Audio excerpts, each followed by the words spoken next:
உண்டாவதாக. தேவனுடைய சமூகத்தில் வந்த அனைவருக்கும் அன்பின் வாழ்த்துக்கள்.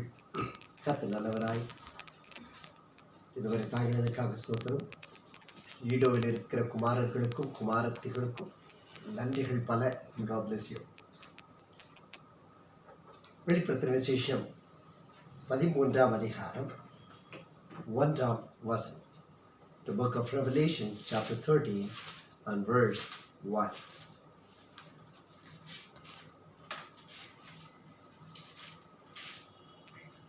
பின்பு நான் கடற்கரை மணலின் மேல் நின்றேன். அப்பொழுது சமுத்திரத்திலிருந்து ஒரு மிருகம் எழும்பி வர கண்டேன். அதற்கு 7 தலைகளும் 10 கொம்புகளும் இருந்தன. அதன் கொம்புகளின் மேல் 10 முடிகளும் அதன் தலைகளின் மேல் தூஷணமான நாமமும் இருந்தன. ஜெபிப்போம். பிதாவின் அவளுமே சொத்திருக்கிறோம். கர்த்தருடைய ஆவியானவர் எங்கள் மத்தியில் இறங்கி பேசுகிறார். எங்களை முற்றிலுமாய் உமக்கு முன்பதாய் தாழ்த்துகிறோம். நீர் பேசும் தடைகளை உடைத்து எங்கள் இருதயத்தில் வெளிப்படுகிறார். எங்கள் ஒருவரும் உலகத்தில் சிக்கிவிடாதபடி பரிசுத்தமாய் காத்துக்கொள்ளும். இயேசு கிறிஸ்துவின் நாமத்தில் பிதாவே, ஆமென். So nice to see you in the presence of the Lord. God bless you. Thank you. பக்கத்தில் யார் இருந்தாங்களோ அவங்க பார்த்து ஸ்மைல் பண்ணி ஒரு கை குலுக்கி nice to see in the presence of the Lord அப்படின்னு சொல்லுங்கள். அதுக்கு தான் அந்த வார்த்தை. Praise God. கடற்கரை மணலின் மேல் நின்றேன். சமுத்திரத்திலிருந்து ஒரு மிருகம் எழும்பி வந்தது. அதற்கு 7 தலைகளும் 10 கொம்புகளும் இருந்தன. அந்த கொம்புகளின் மேல் 10 முடிகள். முடிகள் என்பது கிரீடங்களாய் இருக்கிறது. அந்த தலைகளின் மேல் தூஷணமான நாமங்கள் இருந்தன. இந்த சமுத்திரத்திலிருந்து எழும்பி வருகிற மிருகம் தேவனுக்கும் அந்தி கிறிஸ்துவாகிய சாத்தானுக்கும் நடக்கிற ஒரு மிகப்பெரிய போராட்டத்தை இந்த அதிகாரம் குறிக்கிறது. அந்த போராட்டம் வருகிற அந்த நாள் சமீபமாய் இருக்கிறபடினால் தேவனாகிய கர்த்தர் நமக்கு எச்சரிப்பையும் ஜெயத்தை பெற்றுக்கொள்ளுகிற வார்த்தைகளையும் நமக்கு தந்து நம்மில் மகிமைப்பட்டு கொண்டிருக்கிறார். இந்த சமுத்திரமானது இந்த மிருகத்தை அனுப்பி வைக்கிறது. இந்த கடற்கரை மணலில் அவன் நிற்கிற பொழுது சமுத்திரத்தின் மேல் அந்த மிருகம் ஏறி வருகிறது. அதற்கு 7 தலைகளும் 10 கொம்புகளும் இருக்கின்றன. தானியேலுக்கு எழுதின நிருபம், தானியேல் எழுதின நிருபம் 7ஆம் அதிகாரம் 24ஆம் வசனம் முதல் பார்க்கிற பொழுது அந்த 10 கொம்புகள் என்னவென்றால், அந்த ராஜ்யத்தில் எழும்பும் 10 ராஜாக்களாம். அவர்களுக்கு பின்பு வேறொருவன் எழும்புவான். அவன் முந்தினவர்களை பார்க்கிலும் வேறாயிருந்து 3 ராஜாக்களை தாழ்த்தி போடுவான். உன்னதமானவருக்கு விரோதமாய் வார்த்தைகளை பேசி உன்னதமானவருடைய பரிசுத்தவான்களை ஒடுக்கி காலங்களையும் பிரமாணங்களையும் மாற்ற நினைப்பான். அவர்கள் ஒரு காலமும் காலங்களும் அரை காலமும் செல்லும் மட்டும் அவன் கையில் ஒப்புக் கொடுக்கப்படுவார்கள். தேவனுக்கு விரோதமாய் எழும்புகிற அந்த கொம்புகள் இந்த சாத்தானுடைய ராஜ்யமாய் இருக்கிறது. அந்த ராஜ்யத்தில் வருகிறவர்கள் முன்பு இருக்கிறவர்களை பார்க்கிலும் வேறு அதிகாரமுள்ள ராஜாக்களாய், அதாவது சாத்தானுடைய ராஜ்யத்தின் ராஜாக்களாய் எழும்புவார்கள். இவர்களுடைய வேலை உன்னதமானவருக்கு விரோதமாய் பேசுவார்கள். ஒவ்வொரு திருச்சபைகளிலும் காணப்படுகிற ஒரு வேதனையான காரியம் என்னவென்றால், சத்தியத்திற்காக நடத்துகிற மேய்ப்பர்கள் அவர்களை வஞ்சிக்கத்தக்க ஜனங்கள் எல்லா இட ஊழியங்களிலும் இன்று நிரம்பி இருக்கிறார்கள். நீதிமானை போல வருவார்கள்.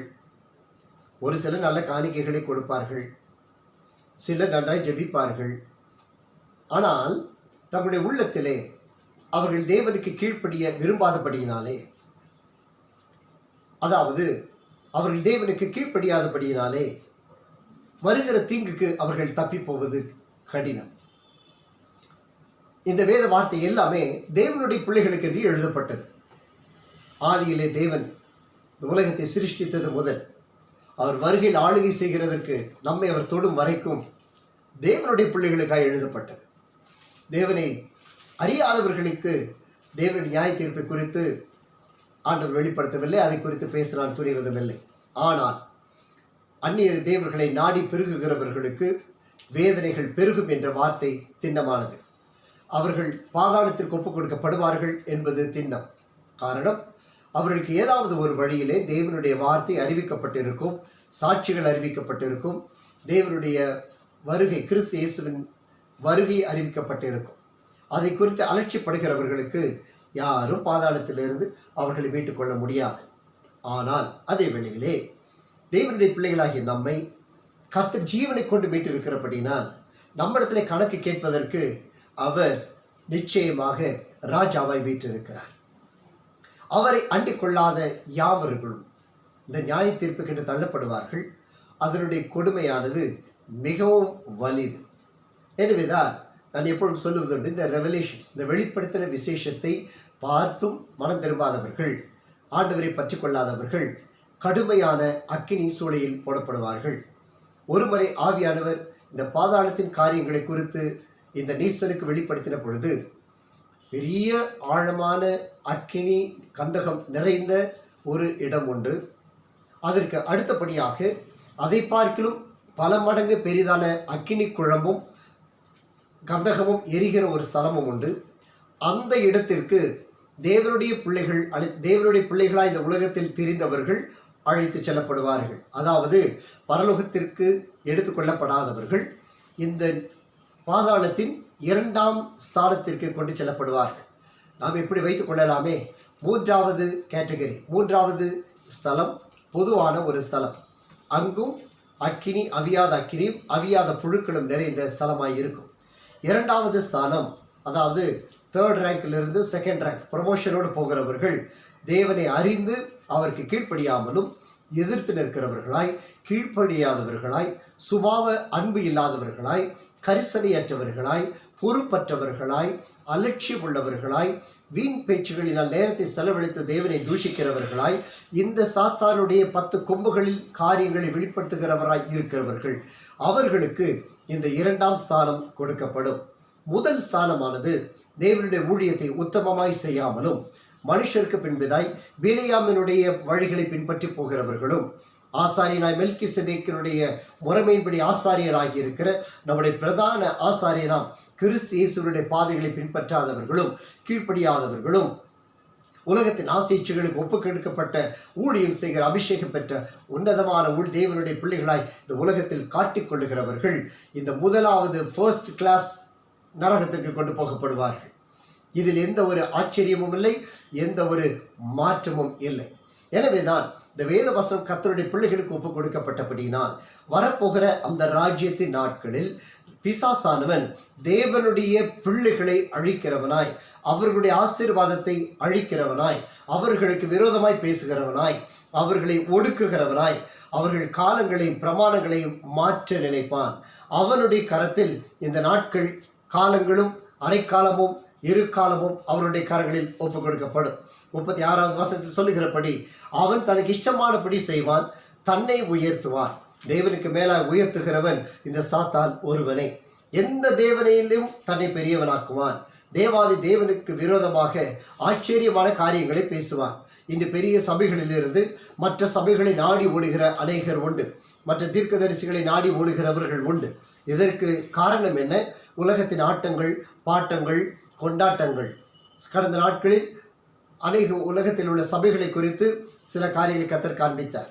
இந்த சபைகளில் என்ன நடக்கிறது? சினிமா பாடல்கள் ஒலிக்கிறது. சினிமா பாடல்கள் சபைக்கு உள்ளதாக துணிகரமாய் பாடப்படுகிறது, ஆடப்படுகிறது. இன்னும் சில சபைகள் ஜனங்களை சீர்கெடுத்தும்படிக்கு இந்த சாத்தானுடைய வழியை பின்பற்றி போய் கொண்டிருக்கிறது. இதற்கு மேலாக ஒரு வல்லமுள்ள தீர்க்க தரிசனம் நிறைந்த சபைகள் உலகத்தில் பல இடங்களில் உண்டு. நம்மை போன்ற மறைந்திருக்கிற சபைகள் பல ஆயிரங்கள், பல கோடிகள் உண்டு. ஆனால் தேவனோ அந்த இடத்தில் தான் வாசம் பண்ணுகிறார். ஒரு உன்னதமான தேவ மனிதன் 2021ஆம் ஆண்டு டிசம்பர் மாதத்தில் ஒரு தீர்க்க தரிசனத்தை உரைத்திருக்கிறார். அவர் எந்த தேசம், அவருடைய பெயர் என்ன, அவருடைய நாடு என்ன என்பது எங்களுக்கு யாருக்கும் தெரியாது. அவர் ஒரு வார்த்தை தேவன் மூலமாய் அவர் தேவனிடத்திலிருந்து வார்த்தையை பற்றி பேசியிருக்கிறார். இன்னும் சில மாதங்களில் 2001 டிசம்பர் மாதம் சொன்னார், இன்னும் சில மாதங்களில் 2022 அல்ல, அதை தொடர்ந்து சில மாதங்களில் இந்தியா என்ற பெயர் மாற்றப்படும். அவருக்கு அதனுடைய சரியான உச்சரிப்பு தெரியவில்லை. பராத் என்று அதனுடைய பெயர் மாற்றப்படும். BHARAT என்று தீர்க்க தரிசனம் உரைத்திருக்கிறார். எந்த சபை என்று தெரியாது, எந்த இடம் என்று தெரியாது. நம் கண்களுக்கு முன்பாய் தேவன் காரியங்களை நடப்பித்துக் கொண்டிருக்கிறார். இவைகளெல்லாம் இந்த வெளிப்படுத்தின விசேஷத்தில் தேவனுக்கு விரோதமாய் இருக்கிற, தேவனை பார்க்க உயர்த்துகிற மனிதர்களுடைய செயல் என்பதை நாம் தெளிவாய் புரிந்து கொள்ள வேண்டும். ஏதோ ஒரு தேசத்தில் இருக்கிறோம், ஏதோ ஒரு ஊழியத்தில் இருக்கிறோம் என்று அல்ல. இவைகளெல்லாம் நடந்து கொண்டிருக்கின்றன. ஏன் இந்த காரியம்? தேசத்தின் பெயர் மாற்றுவதனால் நமக்கு எந்த சிக்கலும் இல்லை, எந்த தீர்மானமும் இல்லை. ஆனால் தேவனாகிய கர்த்தரோ வெளிப்படுத்தப்பட்ட இந்த வார்த்தைகள் தேவனுக்கு விரோதமான காரியங்களை பேசுவது, காரியங்களை செய்வது என்று உலகத்தில் போர்களை, தேசத்துக்கு விரோதமாய் தேசங்களை எழுப்புகிற காரியங்களை செய்து கொண்டிருக்கிறார். இந்த வார்த்தையை பார்த்தவுடனே, இந்த பாரத் என்கிற வார்த்தை பார்த்தவுடனே ஐநா சபையிலிருந்து ஒரு குரல் வருகிறது. அதாவது அறிக்கையிடப்பட்டிருக்கிறது, இந்தியா என்ற பெயர் மாற்றப்பட்டால் நாங்கள் அதை ஏற்றுக்கொள்வோம், எங்களுக்கு எந்த பிரச்சனையும் இல்லை என்று சொல்லிவிட்டார்கள். அதற்கு மாறாக நம்முடைய அண்டைய நாடாகிய பாகிஸ்தானிலிருந்து ஒரு செய்தி வருகிறது. இந்த பாரத் என்று அவர்கள் பெயர் மாற்றிக்கொண்டால் நாங்கள் தான் இந்தியாவிற்கு முதல் சொந்தக்காரர்கள், அந்த இந்தியா என்ற பெயர் எங்களுக்கு சொந்தம், எனவே அந்த பெயரை நாங்கள் சூட்டிக் கொள்வோம் என்று பாகிஸ்தான் சொல்லிக் கொண்டிருக்கிறது. இவைகள் எல்லாம் உண்மையாக இருந்தாலும் இவைகளை நடப்பதற்கு காரணம் ஒன்றே ஒன்று, தேவன் அவருடைய வருகை சமீபமாய் இருக்கிறபடினால் தம்முடைய பிள்ளைகளை அவர் நேர்த்தியாய் திருப்புவதற்கு கர்த்தர் சித்தம் கொண்டிருக்கிறார். இங்கு வசனம் சொல்லுகிறது, கோபம் தீர் மட்டும் அவனுக்கு காரியங்கள் கைகூடி வரும், நிர்ணயிக்கப்பட்டது நடக்கும் என்று தானியேல் 11:36 வாசிக்கிறோம். 37வது வசனத்தில் இந்த ஆளுகை செய்கிற இப்படிப்பட்ட சாத்தானுடைய கொம்புகள், ராஜாக்கள், அவர்கள் தேவனை மதிக்க மாட்டார்கள், ஸ்திரீகளின் சிநேகத்தை விரும்ப மாட்டார்கள். நன்றாய் அறிந்து கொள்ளுங்கள், நீங்கள் நிதானித்து இந்த ராஜாக்களை குறித்து நீங்கள் அறிந்து கொள்ள வேண்டும், நீங்கள் புரிந்து கொள்ள வேண்டும். தேவர்களை மதிக்க மாட்டார்கள், ஸ்திரீகளின் சிநேகத்தை விரும்ப மாட்டார்கள், எந்த தேவனையும் மதியாமல் எல்லாவற்றிற்கும் தங்களை பெரியவனாக்குவார்கள். நீங்கள் காரியங்களை ஆராய்ந்து உங்கள் தியான நேரத்தில் இவைகளை ஒப்பிட்டு பாருங்கள், உங்களுக்கு காரியங்கள் ஆண்டவர் வெளிப்படுத்துவார். அல்லது தேவனுக்கு சித்தமானால் நாம் நேராக பார்ப்போமானால் இந்த காரியங்களை உங்களுக்கு நான் பகிர்ந்து கொள்ளுவேன். 11ஆம் அதிகாரம் 37ஆம் வசனத்தை நாம் பார்த்து கொண்டு இருக்கிறோம். அவன் எல்லாவற்றுக்கும் மேலே தன்னை பெரியவனாக்குவான். எத்தனை ஆட்கள் இருந்தாலும், எத்தனை மாநிலங்கள் இருந்தாலும், எத்தனை தேசங்கள் இருந்தாலும் அதற்கு மேலே தன்னை பெரிதுபடுத்துவான். அரண்களின் தேவனை தன் ஸ்தானத்தில் கனம் பண்ணுவான். அவன் நிர்வாணமாகவோ அதனுடைய சாயலாகவோ இருப்பான். தன் பிதாக்கள் அறியாத ஒரு தேவனை பொன்னினால், வெள்ளினால், ரத்தினங்களினால், உச்சிதமான வஸ்துக்களினால் அவன் கனம் பண்ணுவான். அவன் அரணிப்பான கோட்டைகளுக்காக, அந்நிய தேவனுக்காக செய்வது என்னவென்றால் அவைகளை மதிக்கிறவர்களுக்கு மகா கனத்தை உண்டு பண்ணுவான். நிதானித்த ஆவியில் நீங்கள் அறிந்து கொள்ளுங்கள், புரிந்து கொண்டே வார்த்தையை கவனியுங்கள். அவர்களை மதிக்கிறவர்களுக்கு, அவர்கள் வணங்குகிற தெய்வத்திற்கு ஈடாக அவைகளை மதிக்கிறவர்களுக்கு என்ன உதவியும் கிடைக்கும், என்ன துணை வேண்டுமானாலும் செய்வார்கள். அவர்கள் அநேகரை ஆளும்படி செய்வார்கள்.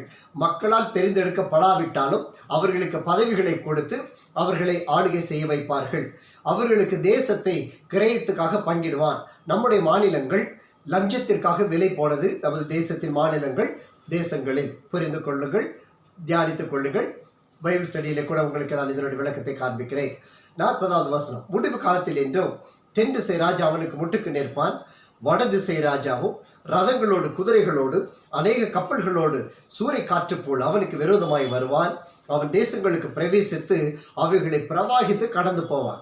தேசங்களை கடந்து போய் தன்னுடைய ஓட்டத்தை, தன்னுடைய காரியத்தை நிலைப்படுத்துவதற்கு இந்த சாத்தானுடைய ராஜ்யம் எழும்பும். எனவே தான் தேசத்தின் தலைவர்கள் வெவ்வேறு தேசத்திலிருந்து அவர்கள் ஒன்று கூடிக்கொள்ளுவார்கள். அந்த தேசத்தின் உட்புற காரியங்களில் தலையிட்டு அவைகளை குறித்து அவர்கள் விமர்சிப்பார்கள். ஆனால் முடிவு தேவனுடைய கருத்தில் மட்டும் உண்டு. 41, அவன் சிங்காரமான தேசத்தில் வருவான்.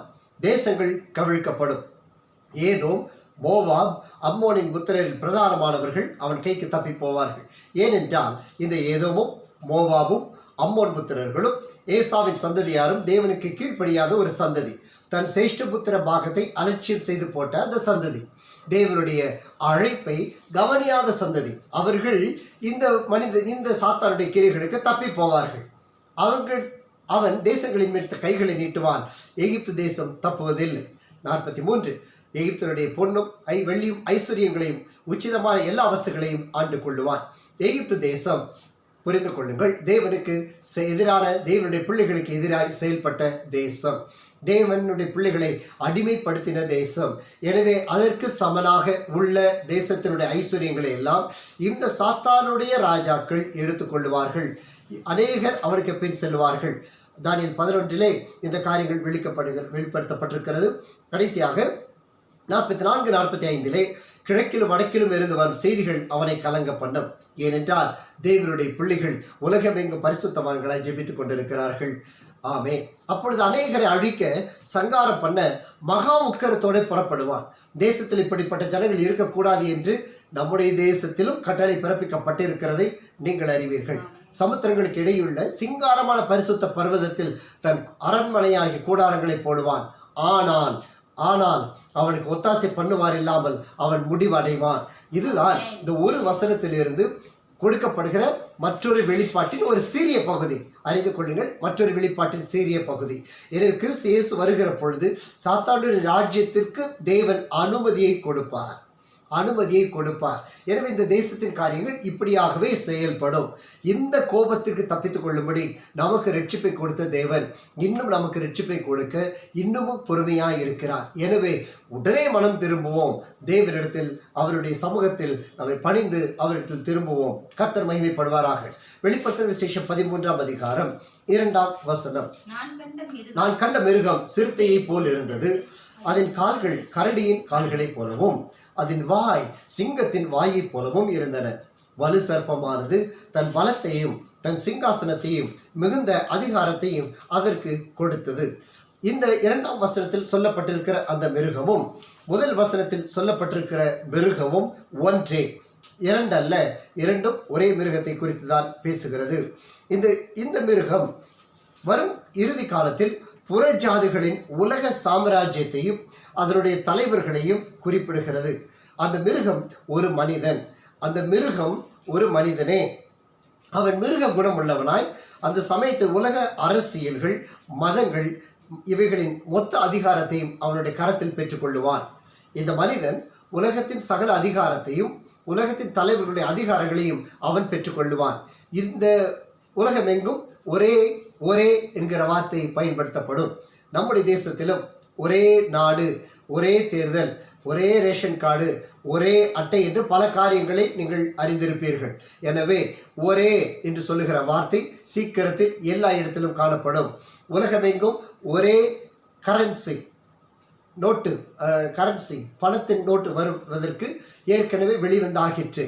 அது யூரோ என்று சொல்லப்படுகிற கரன்சி ஆகும். இது உலகமெங்கும் ஒரே கரன்சியாய் பயன்படுத்தப்பட வேண்டும் என்று நான் நினைக்கிறேன் 15-20 ஆண்டுகளுக்கு முன்பதாய் அது வெளிவந்தது.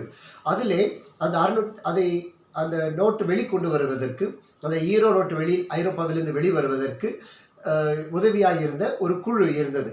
அந்த குழுக்களில் இருந்தவர்களினுடைய மொத்த இலக்கம் 666 பேர். அந்த 666 பேர் கொண்ட அந்த குழு தான் இந்த யூரோ என்னும் அந்த பணத்தை உருவாக்கியது. அந்த ஐரோப்பிய நாடுகள் முழுவதிலும் உள்ள பல நாடுகளுடைய அதனுடைய கரன்சியை மாற்றி யூரோ என்று கொண்டு வந்தது. இதை நீங்கள் அறிந்திருக்கக்கூடும். ஆனால் இவைகளை தேவன் அவைகளை அறிந்து கொள்வதற்கு வாலிப நாட்களில் அடியனுக்கு கிருபை பாராட்டினார். தேவனுக்கே மகிமை உண்டாகட்டும்.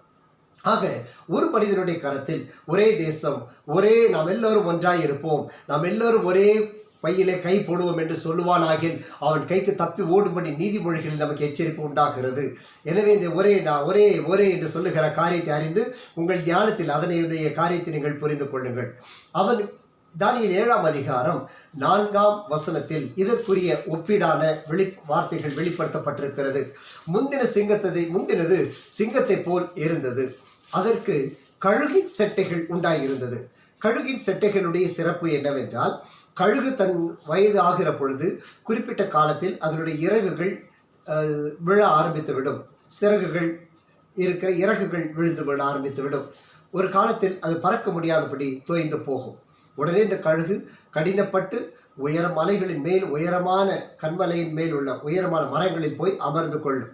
அமர்ந்து விட்டு செட்டைகளை அடிக்கும். இருக்கிற ஒவ்வொரு இறகுகளை பிடித்து எரிந்து விடும். ஏறக்குறை 45 முதல் 52 நாட்களுக்குள்ளாக இந்த விழுந்து போன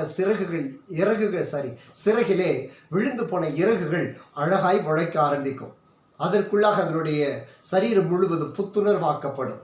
நாம் அறிந்திருக்கிறோம். இதைத்தான் விசுவாசிகளுக்கு அடையாளமாய் கர்த்தர் கழுகுகளை ஒப்பிட்டு சொல்லி இருக்கிறார். இங்கும் சொல்லப்பட்டிருக்கிறது, சிங்கத்தை போல் இருக்கிற இந்த முகத்திற்கு ஒரு கழுகினுடைய செட்டை கொடுக்கப்படுகிறது. காரணம், அது தன்னை பலப்படுத்தி கொண்டே இருக்கும். அநேக காரியங்களினால், உலகத்தின் மந்திரங்களினால், மாயங்களினால், ரத்தம் சிந்துதலினால் தன்னை பலப்படுத்தி கொண்டிருக்கும். நான் பார்த்து கொண்டிருக்கையில் அதன் இறகுகள் பிடுங்கப்பட்டது. அது தரையிலிருந்து எடுக்கப்பட்டு மனுஷனை போல 2 காலின் மேல் நிமிர்ந்து நிற்கும்படி செய்யப்பட்டது. பாருங்கள், அங்கு சொல்லப்பட்ட அந்த வார்த்தையினுடைய ஈடுதான் இந்த மனிதன். இந்த வெளிப்பாடுடைய ரகசியம், அந்த ராஜா, அந்த மிருகம் ஒரு மனிதன் என்பதற்கு வார்த்தையினுடைய உறுதிப்பாடு. அந்த மனுஷனை போல் 2 கால்களில் நிற்கும் மனுஷனுடைய இருதயம் அதற்கு கொடுக்கப்பட்டது. அந்த இருதயம் தான் கொடுமையானவைகளை ஆளுகை செய்யும். அதற்கு பிறகு அது கரடிக்கு ஒப்பாகிய வேறே 2ஆம் மிருகத்தை கண்டேன். அது ஒரு பக்கமாய் சாய்ந்து நின்று தன் வாயின் பற்களுள்ளே 3 விலாவெலும்புகளை கவ்விக்கொண்டிருந்தது. எழும்பி வெகு மாம்சம் தின் என்று அதற்கு சொல்லப்பட்டது. இதற்கு ஒரு வெளிப்பாடு தேவனால் எனக்கு அருளப்பட்டது. தேவனுக்கே மகிமை. அது சாய்ந்து நின்று ஒய்யாரமாய் நின்று வாயின் பற்களுள்ளே 3 விலா எலும்புகளை கொண்டிருந்தது. இந்த உலகத்தை அசைத்து கொண்டிருப்பதற்கு உலகத்தில் காணப்படுகிற வேசித்தனம்தான் அடையாளம். அதாவது உலகத்தில் காணப்படுகிற இந்த உறவுகள், அதாவது பாலியல் இச்சைகள் நிறைந்த காரியங்கள் உலகமெங்கும் இருக்கின்றன. நன்கு கவனித்து பார்ப்போம் என்றால், நாம் அனைவரும் பிறந்ததே இந்த சரீர உறவுகளின் மூலமாய்தான். ஆதாம் முதற்கொண்டு தேவனுடைய வருகை வரைக்கும் இது தேவனால் ஏற்படுத்தப்பட்டது. ஆனால் இதில் நிலைத்து நிற்க பிரியமில்லாத சாத்தானுடைய ஜனங்கள், பெண்கள், இவர்கள் மூலமாய் தேசம், பல அரசியல் ராஜாக்கள், பல உயர்ந்தவர்கள், ஏன் குடிசையிலும் காடுகளில் வசிக்கிற மனிதர்கள் மிருகத்தனமாய் சிந்தனை கொண்டு இந்த பெண்களை கொண்டு காரியங்களை சாதித்துக் கொள்ளுகிறார்கள். எனவே இந்த பெண்கள், அவர்களை கொண்டு சாத்தான் அநேக காரியங்களை செய்வதற்கு இது ஒரு அடையாளம். பெண்கள் தேவனால் சிருஷ்டிக்கப்பட்டவர்கள், விலா எலும்பிலிருந்து சிருஷ்டிக்கப்பட்டவர்கள். இந்த சாத்தானுடைய நாவில் இருப்பது விலா எலும்புகள். என் அன்பு சகோதரிகளே, என் பிள்ளைகளே, மிகுந்த எச்சரிப்பாய் இருங்கள். உங்கள் ஆத்துமாக்களை காத்து கொள்ளுங்கள். உங்கள் வஸ்திரம் முதற்கொண்டு கர்த்தருக்கு உரியதாய், கர்த்தருக்கு பிரியமுள்ளதாய் மாத்திரம் இருக்க வேண்டும். பிசாசானவன் அந்த எலும்புகளை கவ்விக்கொண்டு இருக்கிறான். அதை கொண்டு அநேக ஜனங்களை அவன் பட்சிப்பதற்கு ஆயத்தமாய் இருக்கிறான். உலகம் அவனுக்கு பின்பதாய் புரண்டு ஓடும். எழும்பி வெகு மாம்சம் தின்னென்று அதற்கு சொல்லப்பட்டது. அதற்கு கட்டளை கொடுக்கப்பட்டது. அதன் பிறகு சிவிங்கியை போல வேறொரு மிருகம் எழும்பி வருகிறது. அது தன் ஸ்தானத்தில் ஐஸ்வர்யம் மிகுந்ததாய், உலகத்தின் எல்லா அதிகாரம் உள்ளதாய் இருக்கும். அது முதுகின் மேல் பட்சியின் செட்டைகள் 4 இருந்தது. அந்த மிருகத்துக்கு 4 தலைகள் உண்டாயிருந்தது.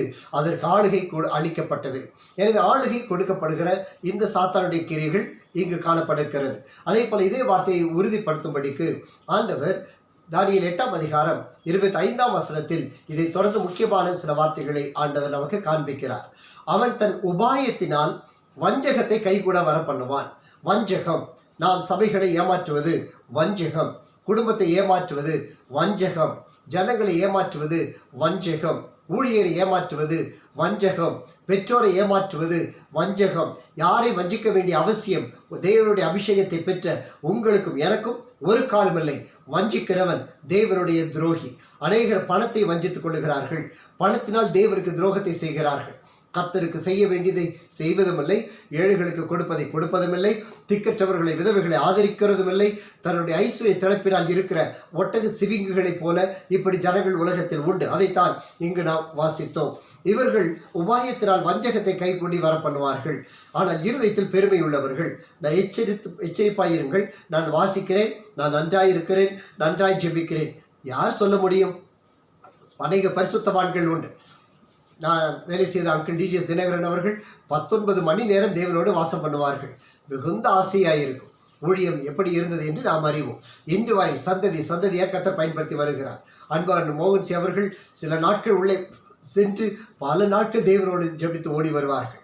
நீசனாகி அடியேன் தேவனிடத்தில் இருக்கும்போது பல மணி நேரம் தேவனோடு நிற்பதற்கு தேவன் அனுகிரகம் செய்திருக்கிறார் என்றாலும் உள்ளத்தில் நாம் ஜெபித்தோம் போதும் என்ற உணர்வு வரவே இல்லை. அப்படி சகல பரிசுத்தவான்களும் இந்த வருகிற ஆபத்திற்காக தன்னுடைய மந்தைக்காக, கவனியுங்கள், தங்கள் மந்தைக்காக, தங்கள் குடும்பங்களுக்காக, குழுவுக்காக, உங்களை போன்ற தேவனுடைய பிள்ளைகளுடைய குடும்பங்களுக்காக கண்ணீர் விட்டு ஜெபித்து அழுது கொண்டிருக்கிற பொழுது ஏதோ வந்து சாப்பிட்டு கை நீட்டி ஜெபித்து விட்டு சாப்பிட்டு விட்டு வண்டி எடுத்து விட்டு சாப்பிட்டு விட்டு ஓடுகிறவர்கள் தேவனை வஞ்சிக்கிற லிஸ்டில் நிச்சயமாக இருக்கிறார்கள். அது தேவனுக்கு பிரியமில்லாத காரியம். அப்படி இருக்கிறவர்கள் அது தேவனுடைய வார்த்தையில் பெருமை என்று சொல்லப்படுகிறது, இருதயத்தின் பெருமை. இப்படிப்பட்டவர்கள் அந்த மிருகத்திற்கு அடிமைப்படுகிறவர்கள், அடிமைப்பட்டவர்கள். எனவே நாம் எச்சரிப்பாக இருந்து இதிலிருந்து நாம் ஜாக்கிரதையோடு இருக்க வேண்டும். காரணம், இந்த வார்த்தையில் அடுத்த வார்த்தை சொல்லுகிறது நிர்விசாரம். தனக்குள்ளே ஜெபிக்கிறோம் என்றும் வார்த்தைகளை வாசிக்கிறேன் என்றும் யாருக்கும் கீழ்ப்படியாதவர்களாய், எந்த ஒரு வசனத்துக்கும் கீழ்ப்படியாதவர்களாய் எழும்புவார்கள். இது நான் மீண்டும் சொல்லுகிறேன், இது தேவனுடைய பிள்ளைகளை குறித்து தான் சொல்லப்படுகிறது தவிர உலகத்தில் இருப்பவர்களே அல்ல. அதிபதிகளுக்கு அதிபதியாய் இருக்கிறவருக்கு விரோதமாய் எழும்புவான். யார் அவர்? நம்முடைய ராஜாதி ராஜன், கர்த்தாதி கர்த்தர் கிறிஸ்து இயேசு. ஆனாலும் அவன் கையினால் அல்ல, வேறு விதமாய் முறித்து போடப்படுவான். ஆண்டவராய் இயேசு கிறிஸ்து அவருடைய கரங்களினால் அது ஜெயம் பெறுவார். தேவ ஆட்டுக்குட்டியானவர். சரி, ஆனால் இந்த வார்த்தை ஏன் அவர் கையினால் அவனை முறிப்பது இல்லை? ஏன் அந்த சாத்தனை கையினால் முறிப்பது இல்லை? சொல்ல முடியுமா?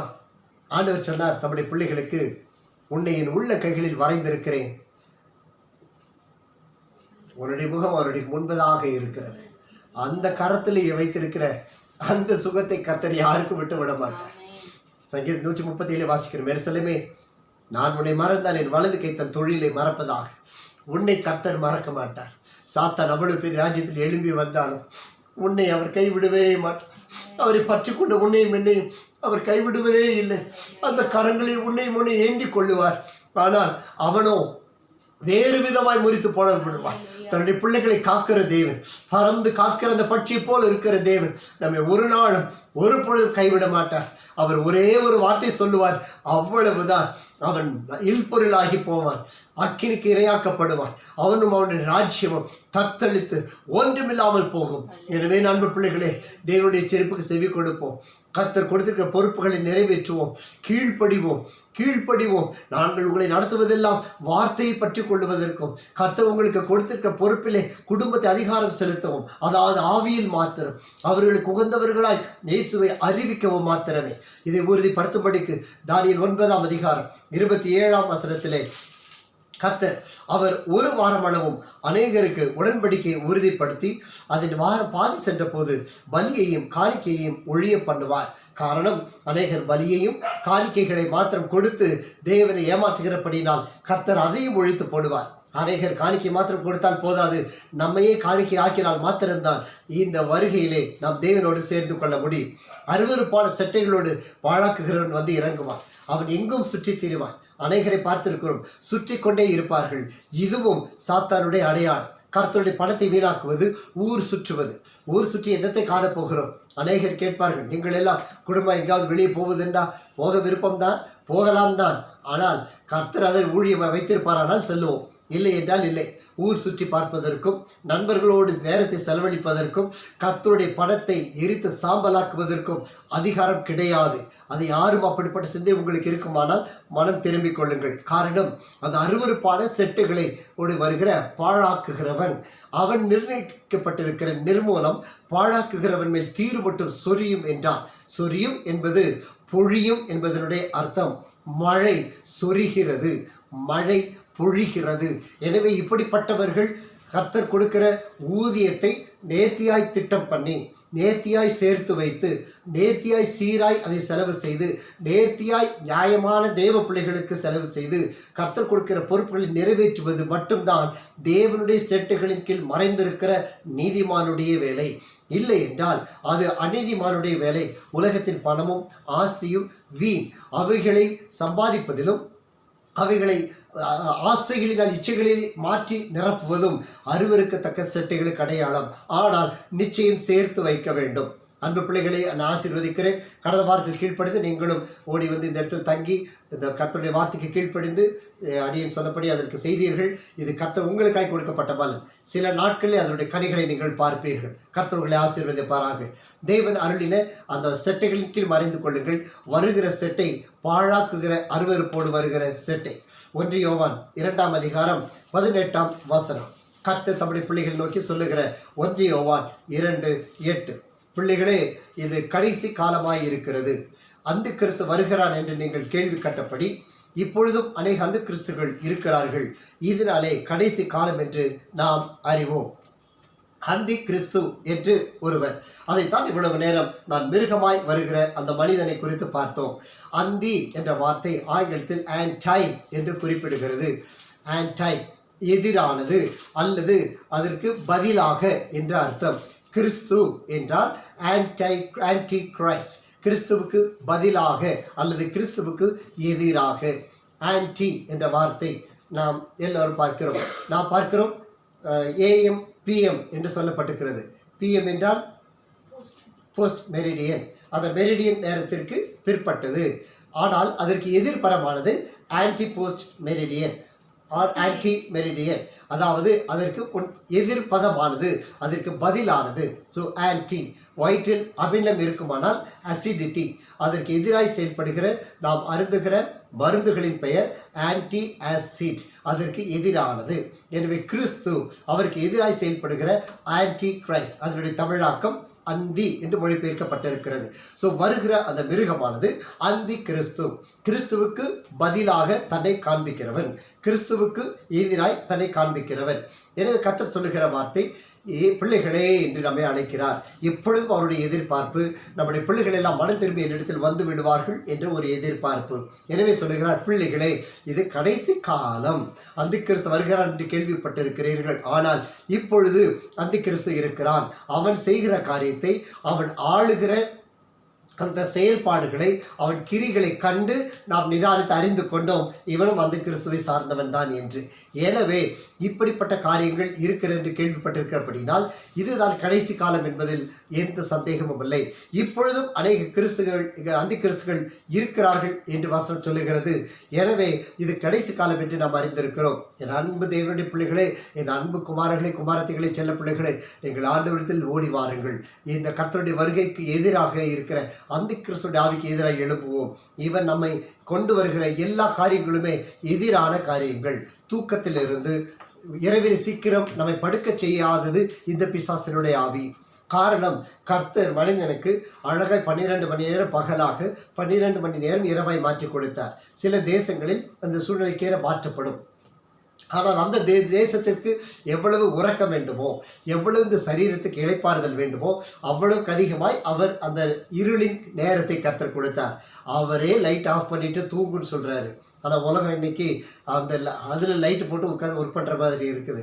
ஆனால் இது சாபம் அல்ல, நாம் ஜெயிப்போம், அது தவறு அல்ல.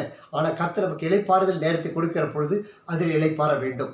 ஆனால் எழுப்புதலின் நேரம் வருகிற பொழுது நாம் எழும்ப வேண்டும். இதுதான் அலாரம், இதுதான் நமக்கு எச்சரிப்பு, இதுதான் நமக்கு எச்சரிப்பின் துணி. எனவே எழும்புவோம்.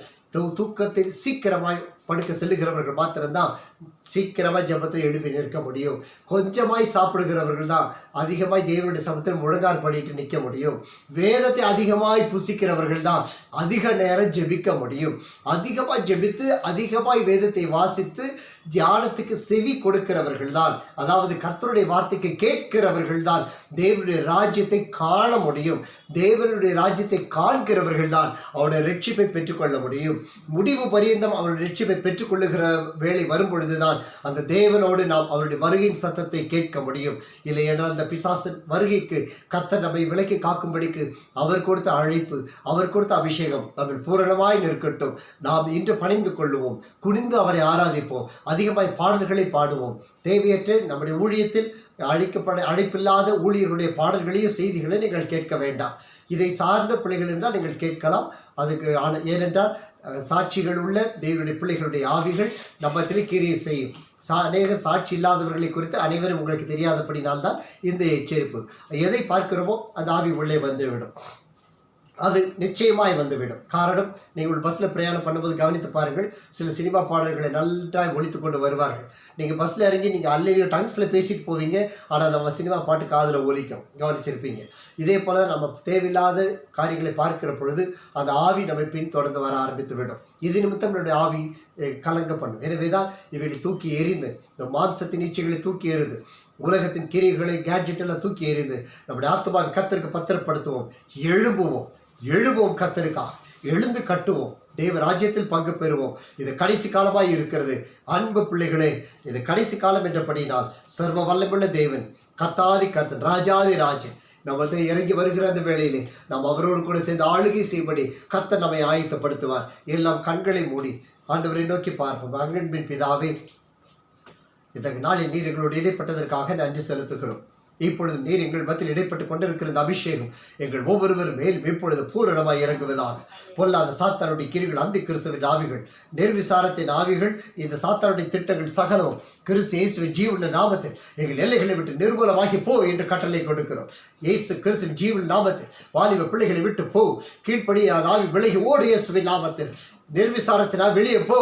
கர்த்தருக்கு முன்பாக தாழ்மைப்படாத ஆவி வெளியே போ. இயேசுவின் நாமத்தில் பயத்தின் ஆவியை வெளியே போ. நிர்விசாரத்தின் ஆவியை வெளியே போ.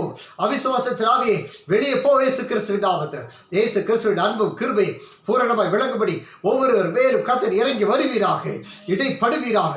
உங்களுடைய நித்திய அபிஷேகம், நித்திய ஆசாரித்துவத்துக்கு வேண்டிய அபிஷேகம் ஒவ்வொருவர் மேலும் தங்குவதாக ஜெபிக்கிறோம். கர்த்தாதி கர்த்தரே ஆசீர்வதிப்பீராக, அபிஷேகத்தினால் நிரப்புவீராக, வல்லமையினால் நிரப்புவீராக. இந்த வாரம் முழுவதிலும் வருகிற பொல்லாத சாத்தானின் கிரிகளை ஜெயம் கொள்ளும்படி என் பிள்ளைகள் மேல் நித்திய அபிஷேகம் பூக்கட்டும், ஜீவ கிரீடம் பூக்கட்டும், பாதுகாத்துக் கொள்ளும். நடக்கிற ஒவ்வொரு மிராக்கிள் செல்லும் தேவனுடைய வல்லமை எழும்பட்டும். ஒவ்வொரு பிரேயரும், அதிகாலை ஜெபம் முதல் இரவு ஜெபம் முதல் தனி ஜெபங்களில், ஊழியத்தின் ஜெபங்கள், பிரயாணங்கள் எல்லாவற்றில் பேசும் ரத்து ஊற்றப்படும். தேவையை பரிபூர்ணமாக சந்தித்தரணும். ஆசீர்வதி. உத்தமமான விடுதல் திரும்புவது நல்ல இருதயத்தை தாரும் ராஜா. உத்தமமான இருதயத்தை தருவதற்கு நல்ல இருதயத்தை தாரும். கல்லான இருதயத்தை மாற்றும். சதைவுள்ள இருதயத்தை தாரும். நீரே மகிமைப்படும். அப்பிரயோஜனமான நீர் சொன்ன வேலை செய்திருக்கிறோம். பரலோகத்தில் இயேசு அரவணைக்கிறார் என்று கர்த்தர் ஒரு கிரியை எடுத்து வைப்பீராக.